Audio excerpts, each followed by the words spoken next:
Hi everyone, my name's Lou and I am the Sustainability Education Officer at CoolMob. CoolMob is a sustainable living community organisation, part of the Environment Centre NT.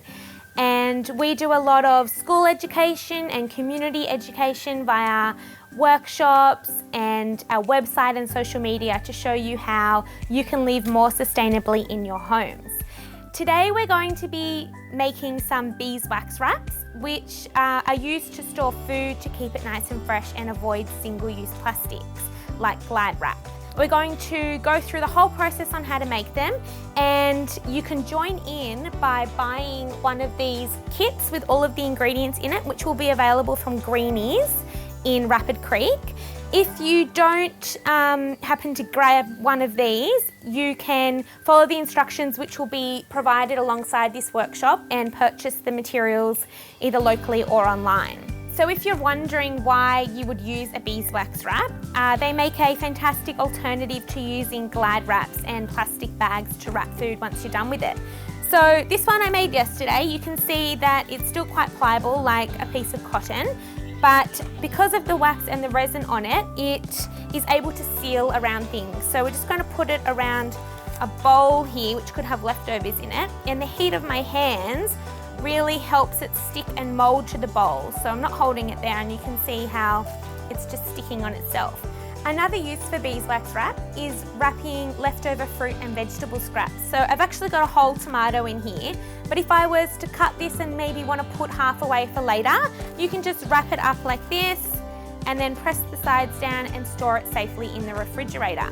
They're great for wrapping sandwiches for school, crackers. You can even turn them into little packages to hold things like nuts and berries, just through creative folding techniques. And if you look on YouTube, there are so many ways that you can fashion your beeswax wrap to suit whatever food you're looking to store. So using beeswax wraps and other things instead of using single-use plastic is an excellent thing you can do to minimise your amount of waste and your impact on the planet.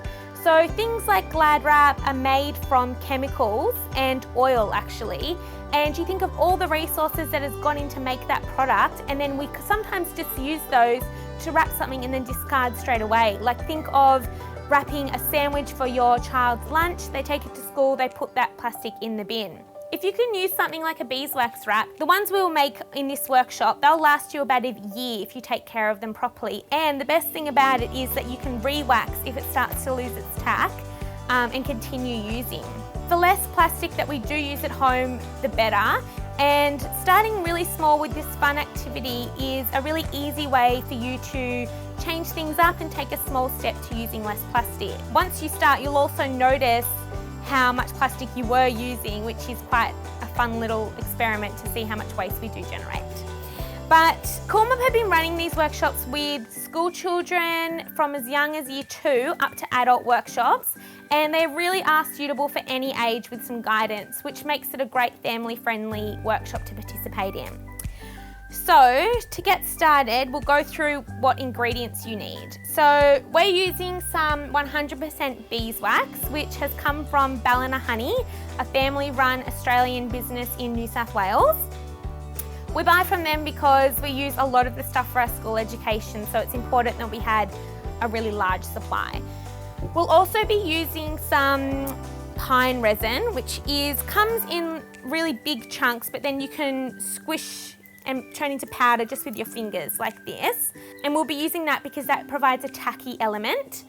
And then we will be using jojoba oil today, but you can easily substitute for more readily available coconut oil, which is a lot cheaper as well and provides like a really nice coconutty smell to the wrap. And then you need an aluminium grater. It's really good to try and find one of these ones rather than plastic, because once you grate the beeswax on it, some of it will stick. And the best thing about this is that when I'm done, I can pop it in the oven on some Glad Bake and in a tray, and after about 5 minutes all the wax will drip off. And actually, so all the wax will drip off onto the sheet, which is great to hold on to because it's just extra wax, and then this is cleaner and sharper to use next time.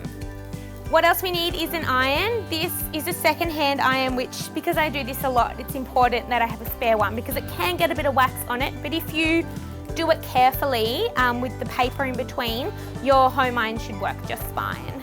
And yes, and then some baking paper, and that's all we need. So, oh, and 100% cotton actually. So when choosing your material for the wrap, look for 100% cotton.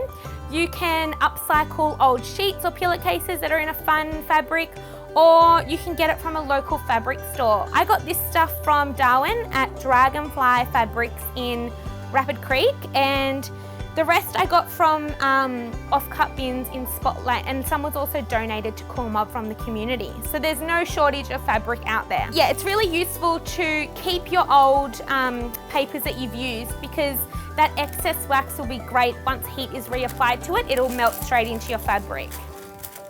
Okay, so you pop the piece of material down on the paper. Either side is fine because it will be waxing both sides. And then what we want to do is, using our wax, we want to grate some onto the piece of material. Now, for today's purpose, we're going to pretend we're going to fold it in half and only work on half the piece of material when putting our ingredients on. So if we think of it like a pizza, we're going to grate some cheese onto half the pizza. So I'm going to use our muscles for this bit, because if the wax is stored in a cool area, which you should store it, it can be a bit tough. So just grate.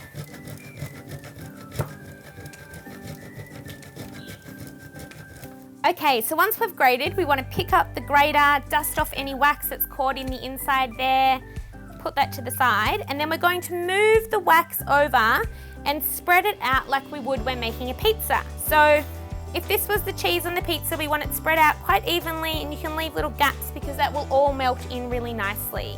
Okay, so then what we want to do is sprinkle some of the resin onto the top of the wax. We do this as if it's salt and pepper, so you don't need much, and actually if you do too much, won't melt in properly and it will remain really tacky. So just want a little bit.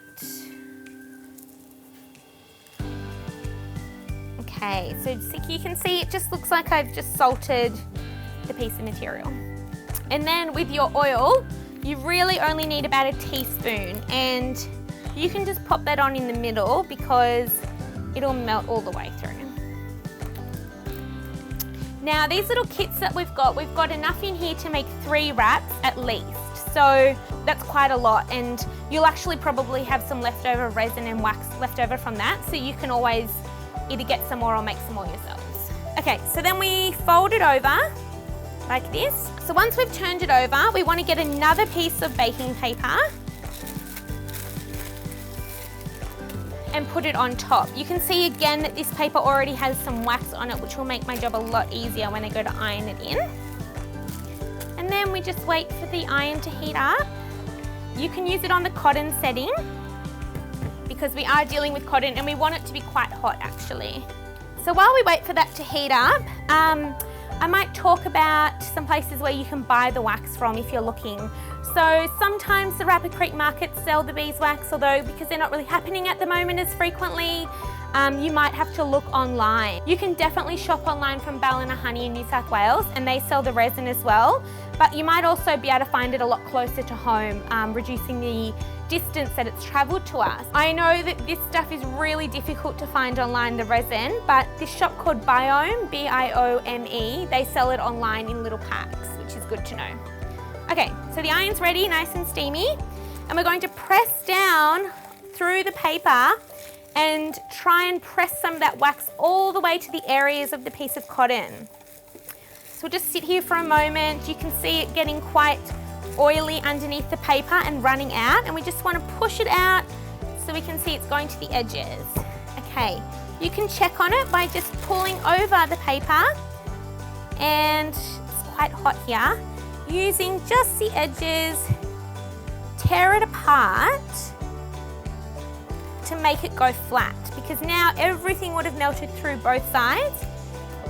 As you can see, hopefully, we've got some patches still needing to be worked in, and both pieces of the paper are now covered in wax, which is really good.